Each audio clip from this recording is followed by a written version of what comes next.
93.5 red FM पे New York radio festival 2015 का best innovation and best narration category में awarded show एक कहानी ऐसी भी सीजन 3 प्रवीण के साथ। नंदिनी और रॉबिन बहुत दिनों के बाद एक छुट्टी पर निकलने की तैयारी में थे। सारी पैकिंग हो चुकी थी, फ्लाइट भी ठीक ठाक थी। रात को लैंडिंग के बाद होटल पहुंचने में तकरीबन 1 घंटा लगा। सुबह जल्दी उठे और नहा धोकर तैयार होकर दोनों सीधे बीच पर गए। कुछ देर घूमे तो पता चला कि पास ही जेटी से बोट लेकर एक वर्जिन आइलैंड पर जा सकते हैं।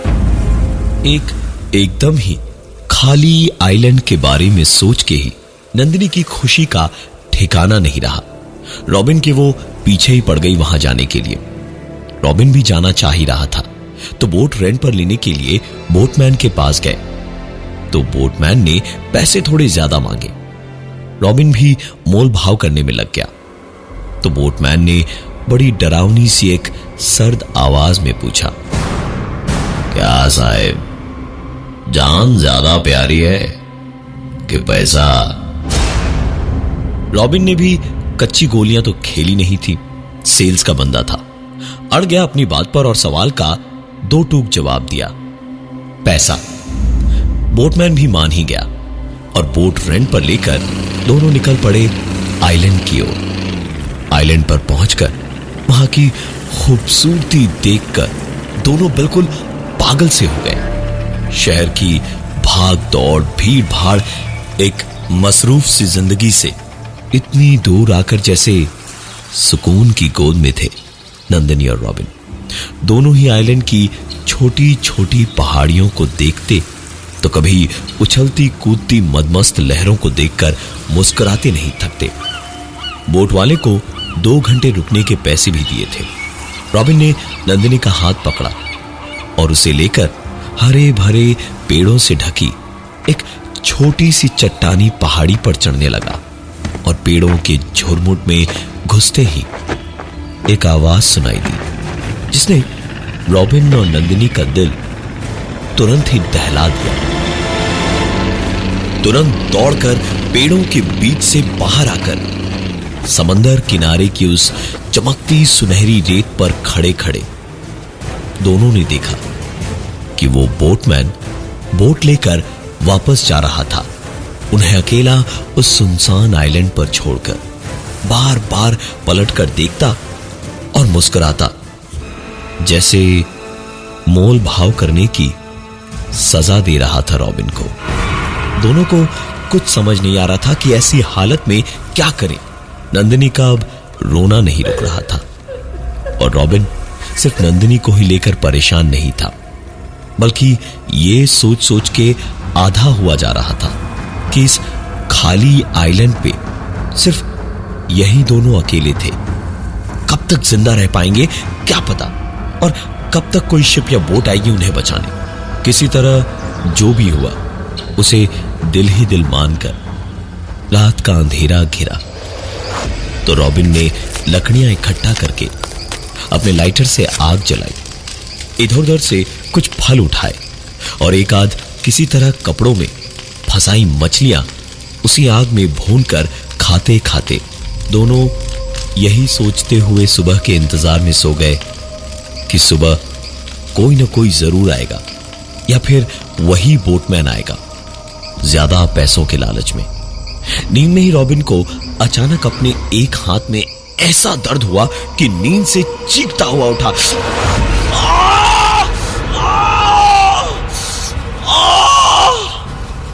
रॉबिन ने अपना हाथ पकड़ा तो उसका हाथ किसी गाढ़ी चीज से गीला था।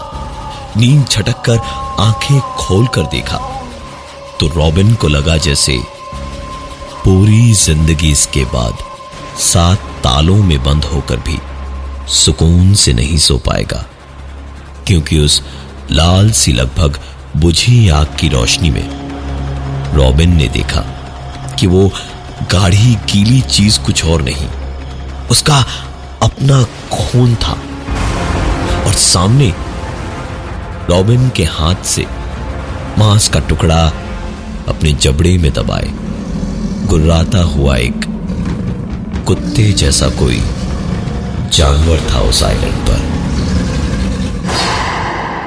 बेहद खौफनाक दिख रहा था वो, उस बुझती हुई आग की लकड़ियों की हल्की लाल रोशनी में। पूरे बदन में जगह जगह से बाल झड़ चुके थे, कहीं कीड़े लगे थे तो कहीं चोट, और मांस का लोथड़ा दबाए उसके जबड़े से लार टपक रही थी, जैसे कह रहा हो कि ये खत्म होते ही बाकी भी नोच खाऊंगा। रॉबिन इस झटके से उबरा ही नहीं था कि तभी नंदिनी चीखी। नंदिनी समंदर के किनारों की लहरों की ओर इशारा करके चीख रही थी। उसकी उंगली के इशारे की ओर रॉबिन ने नजर घुमाई तो वहीं ऐसा लगा जैसे उसके बदन के अंदर कोई था जो उसे चीर के बाहर निकलना चाह रहा था, क्योंकि समंदर की उफनती लहरों में सड़े गले मुर्दे सांपों की तरह रेंगते हुए, रोते हुए, चीखते हुए बाहर आ रहे थे, और नंदिनी और रॉबिन की तरफ ही वो आ रहे थे।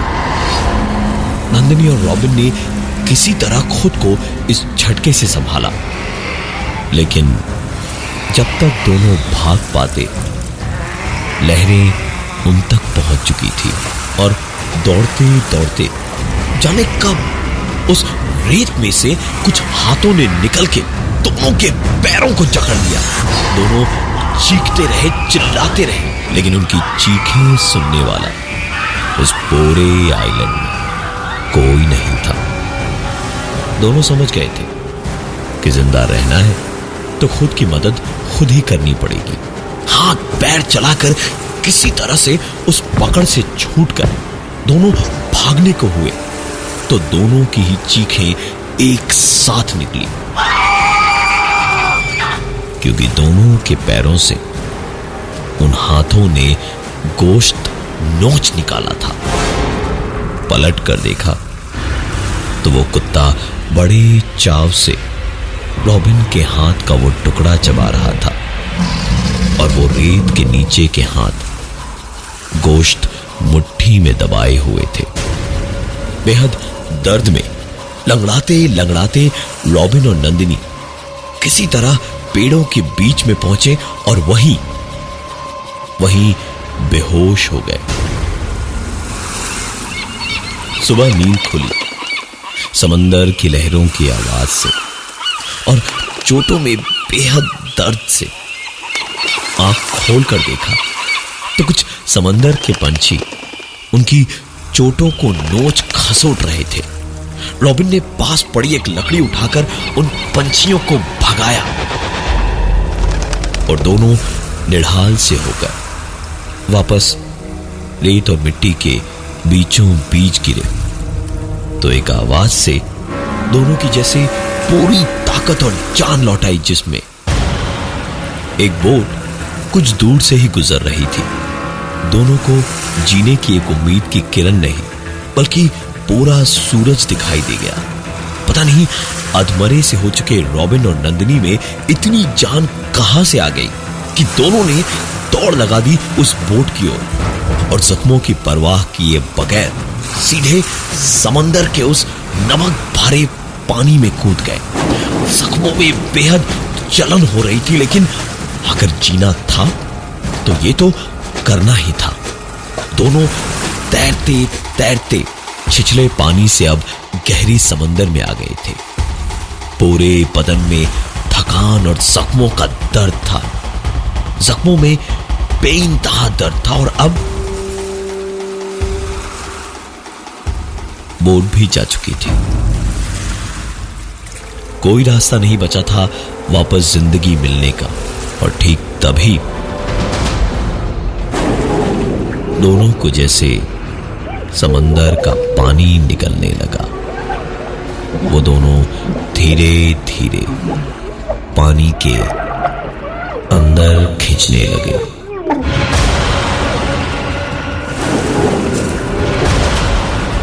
रॉबिन और नंदिनी डूबते डूबते भी एक दूसरे का साथ छोड़ने को तैयार नहीं थे। दोनों ने उस बुरे हाल में दिमाग लगाया और एक दूसरे को बचाने में जान लगा दी। और किस्मत अच्छी थी कि आखिरकार दोनों बचकर किनारे तक आ ही गए। और जैसे जिंदगी में बस यही किनारे तक आना ही जिंदगी की इकलौती मंजिल थी उनकी। किनारे पे आते ही जैसे अचानक हुई इस थकान से दोनों बेहोश से होकर चिलमिलाती धूप में सो गए।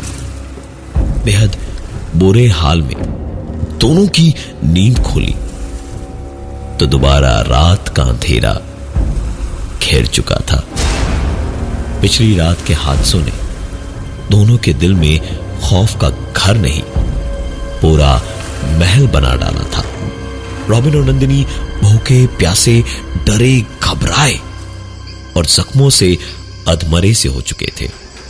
साफ पानी की तलाश में भटकते हुए काफी आगे चले गए तो समंदर की लहरों से शोर में नाच गाने और हो हुल्लड़ की आवाजें सुनकर दोनों को पता चला कि खुशी के आंसू आखिरकार किसे कहते हैं। दोनों आंखों में आंसू और दिल और बदन पर गहरे जख्म लिए रोते रोते म्यूजिक की आवाज की ओर दौड़ने लगे। और दूर से ही वो नजारा देखकर खुशी से उछल पड़े। कुछ ही दूरी पर एक बीच पार्टी हो रही थी। लड़के लड़कियां मदहोश होकर नाचे जा रहे थे। रॉबिन और नंदिनी ने सपने भी देखने शुरू कर दिए कि अभी इनकी मदद से वो हॉस्पिटल पहुंच जाएंगे और अपना इलाज करवाएंगे। रॉबिन और नंदिनी को 2 दिन के मौत के मुजरे के बाद अब जिंदगी का नाच दिखाई दे रहा था। रॉबिन पार्टी तक पहुंचा तो कोने में खड़े एक आदमी से हांफता हुआ बोला, प्लीज प्लीज हमारी मदद कीजिए, हम 2 दिन से यहां फंसे हुए हैं, बचा लीजिए हमें, पानी मिलेगा थोड़ा। रॉबिन ने अपनी पूरी बात कह डाली, इसी उम्मीद पे कि वो आदमी पलटेगा और कुछ नहीं तो हाथ में एक पानी का ग्लास तो देगा। लेकिन वो आदमी जैसे बहरा था, उसने जैसे कुछ सुना ही नहीं। अपनी ही दुनिया, अपनी ही पार्टी में मशगूल था वो। रॉबिन इतना जख्मी ना होता तो शायद उससे लड़ लेता, लेकिन अभी जिंदा रहना सबसे बड़ी बात थी। उसने जवाब नहीं दिया तो क्या, किसी में तो इंसानियत होगी। इतने अमीरों में किसी के पास तो दिल होगा ही। रॉबिन एक के बाद एक सबके पास गिड़गिड़ाता रहा। नंदिनी एक कोने में रोती रही, लेकिन किसी ने उनकी नहीं सुनी। और तब कहीं जाकर रॉबिन चीखा, अरे तुम लोग इंसान हो या हैवान, कोई तो मेरी बात सुन लो, मर रहे हैं हम, कोई तो पानी पिला दो हमें, मर रहे हैं हम, मर रहे हैं। इतनी देर तक जो शोर था, पार्टी की आवाज थी, नाच गाना था, वो सब कुछ अचानक कहीं नहीं था। अब कुछ सुनाई नहीं दे रहा था सिवाय लहरों और समंदर की हवा से सरसराती पत्तियों की आवाज के साथ घुली मिली नंदिनी की सिसकियों की आवाज के। रॉबिन ने नजर दौड़ाई, चारों ओर देखा तो टूटी फूटी सी लकड़ियों के ढांचे के बीच सिर्फ पैरों के निशान बने हैं, और पैर भी इंसान की हड्डियों के, जिन पर गोश्त नहीं था। और जब गोश्त ही नहीं तो फिर रॉबिन और नंदिनी वहां ऐसे खड़े थे मानो जैसे अचानक किसी मेले से रेगिस्तान तक एक पल में पहुंच गए हो। रॉबिन इधर उधर देख ही रहा था जब उसे एक आवाज सुनाई दी। ध्यान से देखा तो लकड़ी के खंभे के पीछे से झांकता हुआ। पहले तो वैसा ही अधमरा मरियल सा सिर्फ एक कुत्ता दिखाई दिया, लेकिन फिर एक के बाद एक कई कुत्ते दिखाई देने लगे। रॉबिन ने नंदिनी का हाथ पकड़ा और उसे लेकर वहां से अपनी बची खुची जान लगाकर भागा। भागते भागते दोनों बार बार पीछे मुड़कर देख रहे थे और हर गुजरते पल के साथ वो खून के प्यासे कुत्ते पास आते जा रहे थे। लेकिन अचानक ही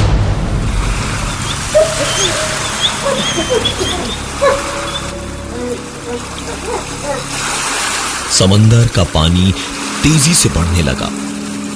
पूरा आइलैंड जैसे डूब रहा था।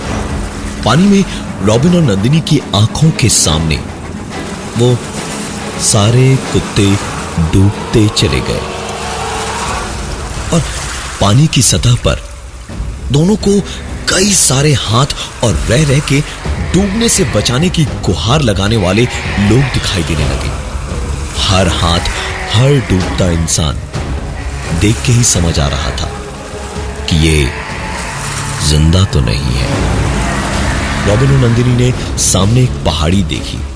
दोनों दौड़े और जख्मी हालत में भी उस पहाड़ी पर चढ़ने लगे।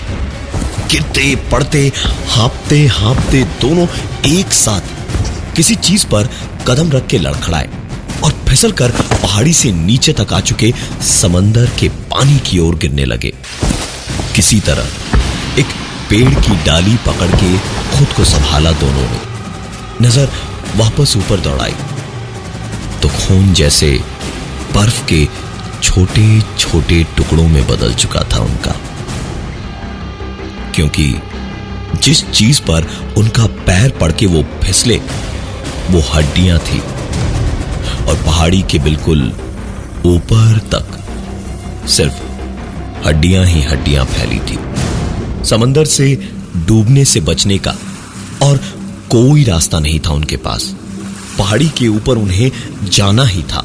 एक बार फिर रॉबिन और नंदिनी एक दूसरे का हाथ पकड़े हुए पहाड़ की चोटी के ओर दौड़े और भागते भागते जब आखिरकार ऊपर पहुंचे तो देखा उनको उस आइलैंड पर मरने को छोड़कर जाने वाला वही बोटमैन पहाड़ी की चोटी पर ऐसे बैठा हुआ था जैसे कुछ हुआ ही नहीं।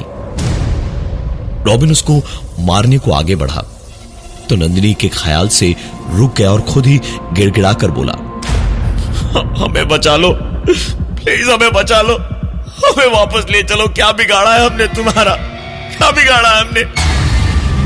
बोटमैन मुस्कुराया और पलटकर उसने कहा, आप ही ने तो कहा था आपको पैसा ज्यादा प्यारा है, जान नहीं। तो पैसे मैंने लिए नहीं, बस आपकी जान ले रहा हूं। रॉबिन और नंदिनी के पैरों तक पानी आ चुका था। आइलैंड पूरे का पूरा डूब रहा था। ऊपर समुद्री पंछी गोश्त के लालच में मंडरा रहे थे और नीचे चढ़ते हुए पानी से रेंग कर बाहर आते हुए कई मुर्दा हाथों ने रॉबिन और नंदिनी को पकड़ रखा था। दोनों खुद को छुड़ाने की कोशिशों में ही कब डूब गए पता नहीं चला। रह गई तो बस एक जाती हुई बोट और उफान से शांत हो चुकी लहरों की आवाजें। विकी और अनुषा आज ही छुट्टी पर आए हैं और सोचा कि सवेरे से शाम का वक्त आइलैंड पर ही बिताएंगे। बोटमैन ने पैसे ज्यादा मांगे वहां तक जाने को, तो विकी ने मोल भाव किया। इस पर बोटमैन ने बस एक ही सवाल पूछा, क्या साहब, जान ज्यादा प्यारी है कि पैसा?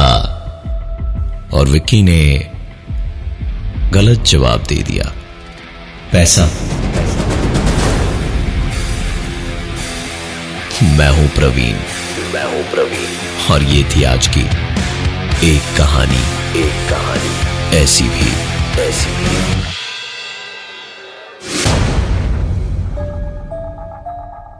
93.5 रेड एफएम पे न्यूयॉर्क रेडियो फेस्टिवल 2015 का best innovation and best narration category में अवॉर्डेड शो एक कहानी ऐसी भी सीजन 3 प्रवीण के साथ।